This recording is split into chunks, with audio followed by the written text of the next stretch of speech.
There was a broomstick literally just sticking up, leaning against the wall. With a broomstick as his only tool, a man managed to escape the inside of a garbage truck with a broken leg. How he used it to save his life and what led up to the terrifying situation. Hidden drug danger, the actions a local school is taking after a drug-laced cereal bar sent 4 students to the hospital. Hi, Betsy. Hi there, Jimmy. Well, it's only Monday, but we have a whole lot to talk about as far as weather for the week ahead. A couple of storm systems to track. I'll tell you all about it in your forecast. And many women who left their kitchens to go out and go door to door and to put yard signs up for me. A controversial comment about women isn't the only thing Ohio's governor is catching flack for on the campaign trail. From the station that sees the possible, this is Channel 3 News, brought to you by Universal Windows Direct. You'll be saying, I love my windows. And now, Channel 3 News at 7. Good evening, everybody. An amazing story to begin with tonight. A Cleveland man has survived a freak accident, and even he doesn't know how it all happened. Here's how it goes. Early this morning, he woke up in the back of a moving garbage truck with a broken leg and has no idea how he got there. This afternoon, he spoke exclusively to our Andrew Horansky, who joins us where he was found. Hi, Andrew. We're all ears. Hi, Jimmy. That is quite a lead-in, isn't it? Well, this is where he ended up. And the way this guy describes it, it's kind of like that scene from Star Wars where they all ended up in that trash chute, if you remember that scene. Well, in this case, like that one, the wall inside the truck kept closing in on this guy. Fortunately, though, he wasn't crushed. Talk about a close call. This 29-year-old father-to-be admits having a few drinks with coworkers last night, but insists he wasn't drunk. The last thing he remembers, coming home, then stepping outside for a smoke. The rest is a blur. Because of some embarrassment, we're not showing his face, but instead his fracture after his leg was crushed in the back of a garbage truck this morning after he had fallen asleep in the back of this dumpster 2 blocks from his house. It was by banging a broom that he got the driver's attention. A driver, by the way, he doesn't blame for anything. Screaming help, hoping somebody would hear. I don't think it was negligence at all. Okay, is he awake? He's yelling because his ankle's broken. Is he breathing?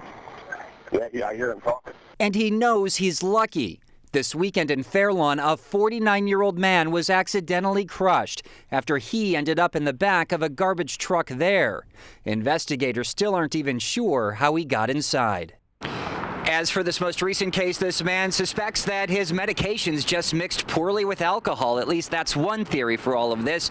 He says he would have called 911 for help, except he lost his phone in the process as well. Jimmy? Andrew, that is an amazing story. Thanks very much. It is. Sure. A woman has died after a dive team rescued her from Summit Lake. A person walking by the lake saw a car with an open door, then noticed the woman's body was in the lake. And then they called for help. The Akron Fire Department dive rescue team pulled 41-year-old Heather Myers from the water. Myers later died at Akron General Medical Center, and at this point, the cause of her death is unknown.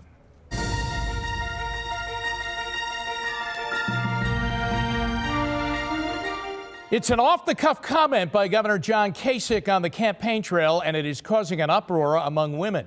Senior political correspondent Tom Barris tells us it comes on top of something else he did this weekend, adding to the controversy about women's health.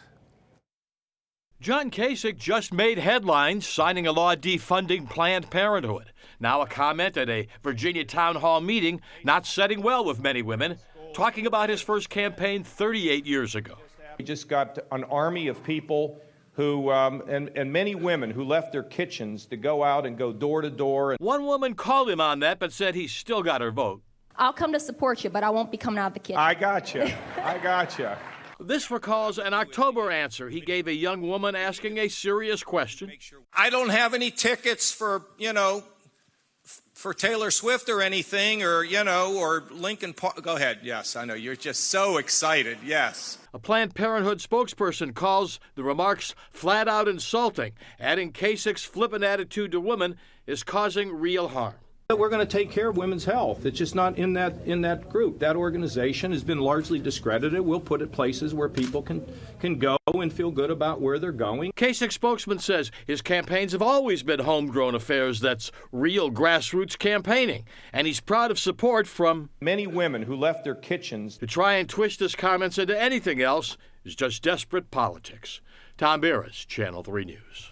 And a footnote to the story, and it's an important one. Kasich has appeared on CNN within the last hour and did apologize for his comment. We posted this story over on Facebook for you, and people have shared it dozens of times. And so producer Danielle is here with us to share some of the comments. A lot of comments, right? Of course. As you can imagine, it's a very emotional story, but we've got comments all across the board here. Rick Zarbuck asks us to listen to his full quote. This is taken out of context.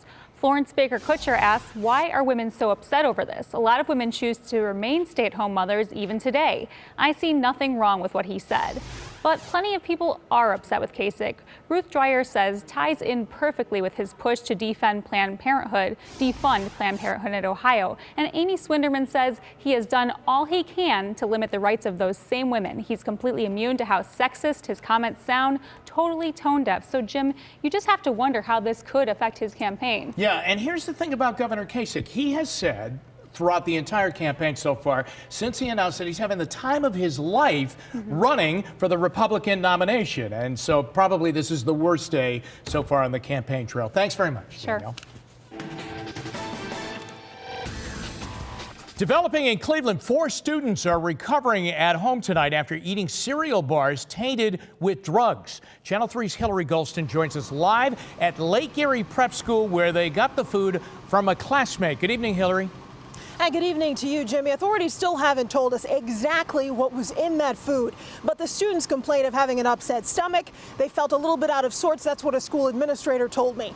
This all began when a student went to the dean saying, "I just don't feel right." 3 girls and 1 boy sent to the hospital. A school administrator at Lake Erie Preparatory School says they were sent to the hospital after eating cereal bars apparently laced with some kind of drug. Some parents didn't even know. Oh, wow. Okay. I definitely will ask what's going on when the kids come out. They usually are good with calling parents and letting parents know certain things. A robocall went home to parents, letting them know what happened before lunch. I still don't feel good.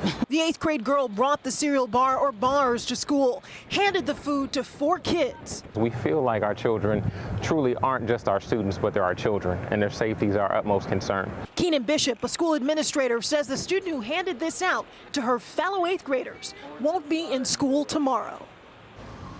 Now, Bishop also says that there could be a reprimand here, but they are still investigating, trying to get to the bottom of exactly how this happened. He says the school protocol is for kids not to be sharing food and to just bring either what the school provides or what they bring from home and eat themselves. We're live here on the east side of Cleveland. I'm Hillary Golston, Channel 3 News. Jimmy? All right. Thanks very much, Hillary. And when we come back on the news at 7, the moves by Good Samaritans that saved a driver's life right before his SUV ignited.